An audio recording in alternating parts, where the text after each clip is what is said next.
What's up, Tesla family? It's Ray J back with another video. And in this one, I want to break down what's happening with Tesla SPY and the overall markets. I'm going to break down what's going on with the economic calendar moving forward, talk about what's going on with some big news involving China, which you should be watching for as time progresses. But just note that I am not a financial planner, so take nothing I say as financial advice. And also, if you guys can, please check out the Mumu link. If you deposit $100, you're guaranteed 5 free stocks. If you deposit $1,000, you're guaranteed 15 in total, not to mention 8.1% APY. The offer ends very soon in just about 6 days from now. But anyways, now let's talk about the market. So as far as Tesla goes, we're holding up very, very nicely. We have the support all the way down here around this 249 area that was held. We have this resistance at 257. Tesla pumped to 257 in the morning as we predicted. Then it dumped all the way down to 249. Also, that's what we were calling out, a little bit of a dip. But then it got bought back up and it did better than what I was predicting. So this was very, very important news. We saw some economic data come out today. The manufacturing numbers were kind of weak and consumer confidence was below expectations. That's why the market got a dip as we were predicting. However, the market held up very nicely amidst some big news that came out about China. We saw a lot of buyers still stepping in because of it. So I want to talk about what ended up happening. The market proved me right and wrong. I was right. The market would see a dip that was coming. We were talking about that yesterday. However, I was not right about the full extent of it. We did not end up continuing to hold below our supports. Instead, we got bought back up and made a full recovery and turned back to bullish. So the market made a very, very nice bounce, and this is a decent piece of news for the bulls. So the question is, why did the market do this? What is my prediction for the future now, and what on earth is going on about the Chinese central banks? I want to talk about this because it's affecting Tesla and the markets first before I break down the charts. So for tomorrow, just know it's going to be Wednesday, September 25th. There's not really any significant data coming out in the daytime. However, we have at 11:30 a.m. the 17-week bill auction, not to mention the 2-year notes auction coming out also at 1 p.m. So look for some volatility then. Besides that, everything is very minor. We had some big news for the Chinese sectors out there, the Chinese tickers. The Beijing Bank of China has come out, and they're coming out and talking about how they're going to be making a big shift right here. So what's going on is the central banks have come out and they're basically going to be supporting their economy amidst the slump that's been happening by cutting rates and continuing to at least limit the amount of strict policy that they have been kind of like maintaining. So what's happening is they are in a very, very important phase right now. They've announced that Beijing will cut the amount of cash banks need to have on hand, known as the reserve requirement ratio, by 50 basis points. They also mentioned that they're going to be cutting the 7-day repo rate by 0.2 percentage points, which is about a 0.2 to 0.25% cut in the loan prime rate. So that is very, very important. They're signaling more cuts that are going to be coming, and the fact that they are once again being less stringent on the banks. So what does this mean, at least for us moving forward? So I just want to say that with them being a little bit more, the word could be like dovish if you want to use it for them as well. They are looking at what's happening with the properties markets and the real estate sector. They're looking at the economy that has been slowing in China, and they're finally starting to take action to really, really try to reduce that. Now, just like the U.S., their changes are going to take a while to really, affect their economy. But this is still big news with them once again cutting rates. So I just want to say that it's very important for us to pay attention to this because China is a massive superpower and they're a big partner of the USA. Whatever moves they make do affect us as well as the US depends on China. China also depends on the US. I just want to say that from the way things are going, I think that there are hardships still coming. This does not necessarily mean everything is going to be so nice and fine, like the way Jerome Powell is lying to us. I think that what's really happening is there's a big turnover that's happening in the economy around the world, the global economy in China, in the US, and all these different countries. Central banks are starting to cut rates because of what they see. And we have people like Jerome Powell who are just continuing to fuel the soft landing narrative. He kept saying the economy's fine, we don't have to worry, this and that. And I think that's what's helping to fuel the markets. It's continuing to do so as China is now getting involved. So that's why the market is continuing to push off the soft landing narrative. I don't believe we're going to have a soft landing. I think for now that is the norm, but things will change in the future. I think the recession is coming possibly the end of this year, maybe by early next year. And it's going to be announced in the future, maybe not right now during the election. And despite the hardships, Jerome Powell continues to tell us everything is fine. They did the same thing in 2008 and during other periods, and I think that's what's helping this market continuing to hold up. So with China now getting involved in cutting their rates, the market is liking this news.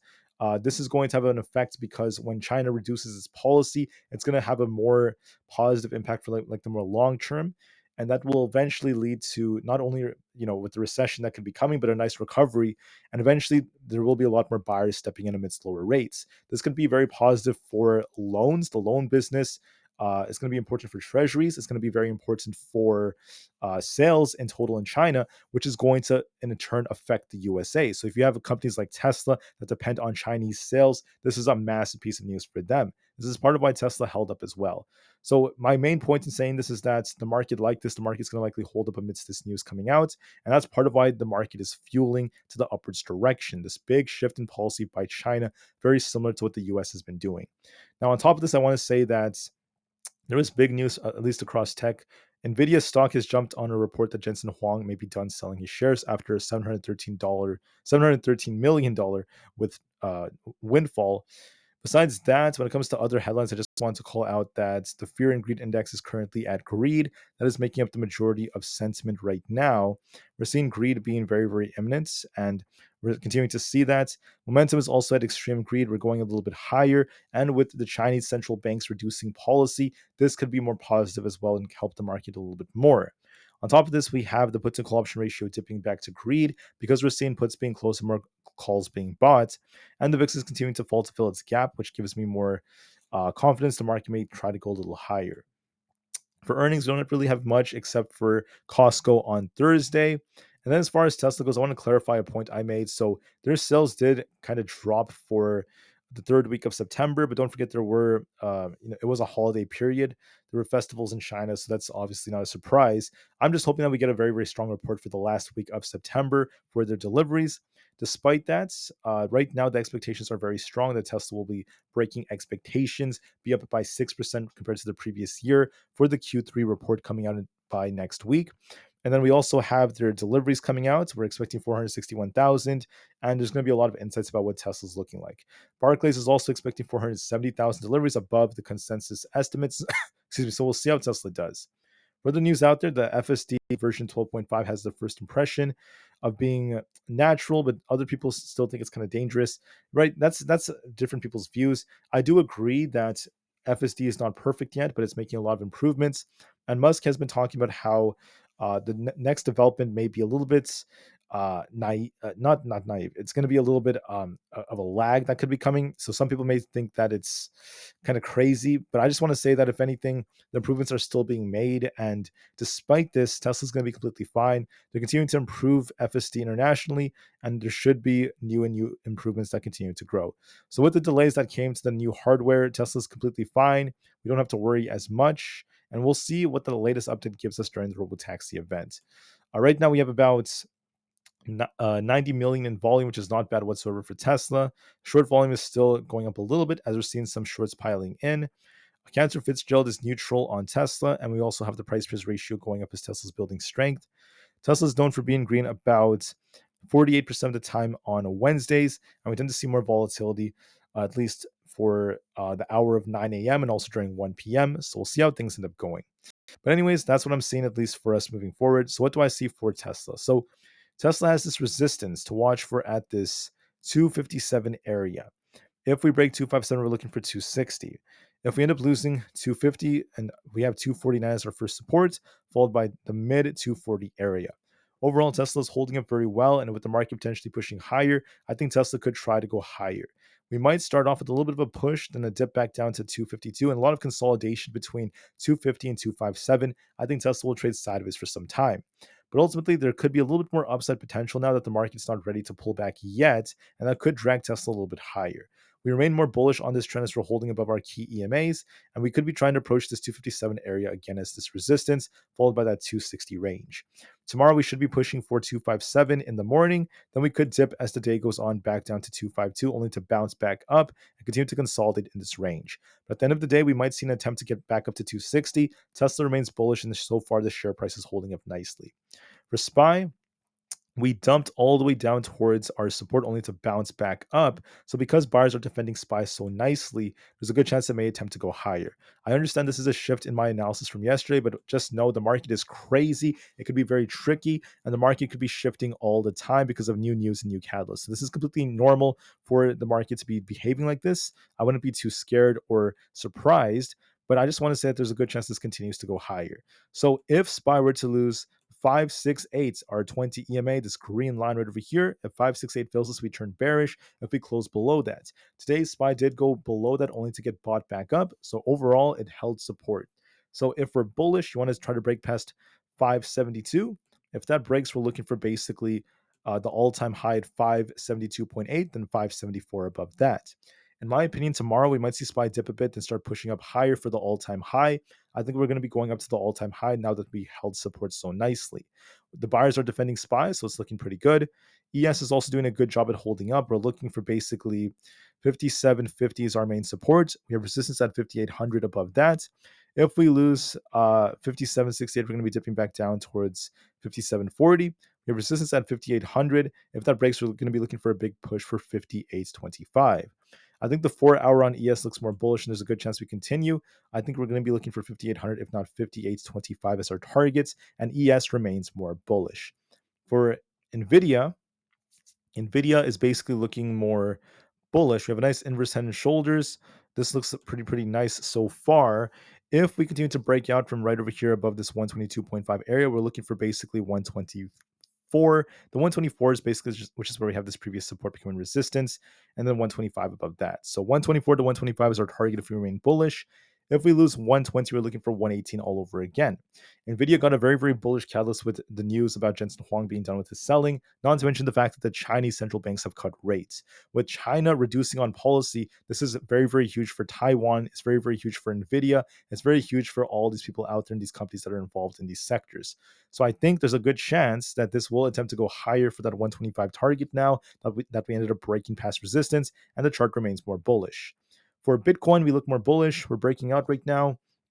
We dipped all the way down to my target of 62,750, a little bit above it. I was hoping for 62,500, and then we bounced very nicely on Bitcoin. So if we lose 63,400, we dip. If we continue to break out, we're looking for a break of 65,000 to remain bullish. We look more bullish, so I think 65,000 plus is coming, so we'll give this some time. For other factors out there, we also have with Tesla looking more bullish, it's doing a good job.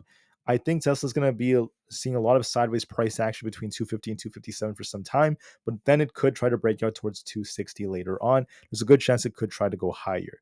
When we look at others out there like NQ, we dumped, like I predicted, only to get bought back up, and this ended up outperforming my expectations. So we dipped down to about 20,000, but then we got bought back up, and it looks like we want to be retesting the high of 20,200.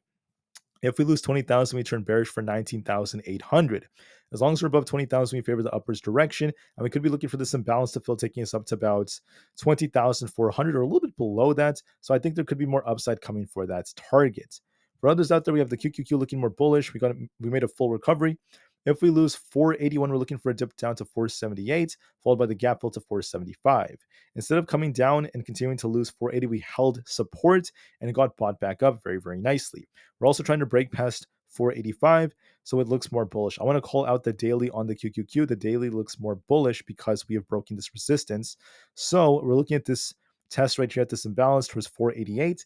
As long as we hold above 485, I think 488 is coming. Then we could be pushing to fill this gap towards 496. If we lose 488, we're going to be dipping back down to 485. And if that fills us, we dip down to 482 again. But this looks more bullish, like it wants to go up to 488 or higher. For Apple, we look more bullish. We have this resistance to watch for at this 230 area, and we have support all the way down here at 225. Overall, we're kind of stuck in the middle. We may consolidate between 225 and 230 for some time, but with China cutting and reducing policy, this could be more positive for Apple to test 227 to 230 again. For Palantir, I want to mention that this is once again range bound. So we have a tendency of kind of like testing our support in the 36 area, and we have resistance around that 37 area. We have 37.5 as a tough area, and then we also have the support down here. What I think is going to happen is this might dip a little bit more. It might retest the low, then try to rebound. So it might come down towards the 36.5 area, then rebound for 37.5. We're just range bound for now, so we'll give this some time just to see how this develops. So look for a little bit of a dip and a bounce off this 36.5 area for this to continue what it's doing. For super micro, we could be dipping a little bit. I just want to mention that we We have a nice looking structure right here with an inverse head and shoulders, but we look a little bit more bearish as we close kind of in the red. So it might dip a little bit. We might be looking for 455, then a bounce back up into the 480 area. We're bullish overall on Supermicro, but there might be a dip first before it tries to bounce. So watch for that. For Rivian, we've been dipping, but now we're holding support. We could be forming kind of like a nice accumulation, maybe an inverse head and shoulders. It depends if we could hold above 11.68 or not. If we lose that, we turn bearish. If we break past 12, we turn more bullish. My gut tells me 12 will break, and we're looking for 12.33 after that. For SoFi, we're trying to hold 7.8. If we hold this, we're looking for 7.95, followed by the 8.1 area. If we lose 7.8, we could be tipping back down towards 7.6. With this potentially tipping, we could be trying to rebound for that 7.95 area. So I think there's a good chance of us trying to go higher. For the IWM, we're trying to hold support, so we're barely holding support. We'll see if we could try to hold 220. As long as we hold this 220 area, which is where our 20 EMA is, we're looking for a target of 222.8. If we end up losing support at 220, we're looking for a dip back down to this imbalance at 219, but we still look bullish nonetheless. For AMD, we look more bullish. We're holding our 20 EMA very nicely, and we could be looking for a target of 160. I think it could go a little bit higher for that 160 target, then eventually up to this wick as 162. So it looks more bullish. But if we were to lose 155, we dip down to 152, but it hasn't done that yet, so we still favor the upwards direction. ARM is looking more bullish as we're holding up very well. If we lose 141, we're looking for 137. As long as we hold that, we could remain bullish. Might dip a bit towards 142, then try to bounce, but I think it might consolidate for a bit. Look for a little bit of a dip, then a bounce. For the time being, that's what's going to most likely do. 142, then a bounce. For Coinbase, we're more bullish. We dipped all the way down. So we did get a dump. I was talking about this in my video yesterday, but then we got bought back up after that. We dumped down to 163 only to get bought back up. We have 174 as resistance, and we have 168 as support. My gut tells me that we're holding support, and we're going to try to push up for 175 all over again, if not higher. So I'll be watching to see if that ends up being the case. For Amzn, we look more bullish as long as we hold above our 20 EMA at 190. We're going to be looking for a bigger push for this 196 area. If we end up losing 191, we turn more bearish, but Amazon's holding support nicely, so we could be pushing for 196. So I think Amazon still has potential as long as we don't lose 191. For Meta, we're kind of mixed. We have 560 is our key support, followed by 556 below that. We have resistance at 570. I think we might dip a little bit towards this wick at 560 before it tries to rebound again. So there might be a little bit of a dip before we see a little shift. For Microsoft, we are stuck in the middle. We have resistance around this 432 area, and we have support at 428. My gut tells me this might dip a little bit back down to about 428, then attempt to rebound back up to 433. We haven't lost key support yet to really start dumping, but we'll be watching this 428 area. I think we're testing 428 tomorrow, and we could try to rebound off that. So we're barely holding support right over here. So look for a little bit of a dip and possibly a bounce. For Google, we're range bound. We have a head and shoulders developing on Google, but these are not always guaranteed. If we were to lose 162, I would think that the head and shoulders will play out. This is going to be dipping. If we break past 165, we remain more bullish. Otherwise, we're just range bound between 162 and 165. The head and shoulders could play out if we end up losing support. So we'll see if that ends up being the case or not. DJT has been dipping, but now it's trying to rebound. We're going to be looking to see if we could hold 12.5 as support. As long as we're above 12.5, we're looking for a rebound for the 13.8 area. So there is potential in this to try to rebound. That could be our potential target. For the VIX, we're dipping right now. We look more bearish. We were trying to bounce only to reject. So we have this gap to fill down towards 15 flat. So this tells me this might be dipping towards not just 15 flat, but the 14s. So for now, the market remains bullish. The VIX, however, does have some gaps to fill in the 10s, the 15s, not to mention the 20s. So there is still potential for the VIX to get a big bounce in October. We also have these gaps up here in like the 30s, technically. I mean, that's pretty crazy. So I think in October, the VIX is going to get a bounce, but for now, it remains more bearish. That means the market could get a pullback in October, but for now, we still remain more bullish for the broader markets. The 10 years shifting with the Chinese central banks changing their policy. This could lead to some downwards pressure for this, filling some gaps as the market remains bullish. The dollar had a nice inverse head and shoulders that ended up failing, and it got a big rejection instead. Instead of making a move back up to these EMAs, we rejected amidst the Chinese news and also other factors. So we could be looking for 100 to be tested. We'll see if we bounce off that or not, but so far that's going to be very, very key for the way things move. With that being said, guys, I just want to say I really appreciate you guys so much for listening. I hope you guys have a great day. As far as Tesla goes, look for an attempt for 257 tomorrow, then a dip back down towards the low 250s, only to bounce back up and trade sideways in that range. But towards the end of the day, we could see an attempt to get closer to 260 for Tesla. It might pop, drop, trade sideways, and try to push later on. overall, it's holding up nicely. It may try to hold around these levels. So look for some sideways price action before some more potential upside. Once again, guys, the market is very crazy and can be unpredictable, but I do the best I can to give you guys an unbiased analysis. I hope you guys have a great night, day, or evening, wherever you guys are around the world, and I'll see you guys very soon the next one for tomorrow. Thank you for listening, and peace out.